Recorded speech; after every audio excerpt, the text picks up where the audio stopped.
Recently, Andhra election result has been released, but one name circulating all over the India, none other than Sri Konidala Pavan Kalyan Garu. Most of us aware of him.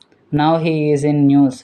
Also, he is popular as power star in Telugu state. Not only in Telugu states, but also all over the world. He established Janasena Party on 14th March 2014. In 2024 general election, he goes to election with TDP and BJP party. His party stand in 21 MLA seats out of 125 MLA seats and 2 MP seats out of 25 MP seats. He won 21 seats out of 21 and 2 MP seats out of 2 seats with 100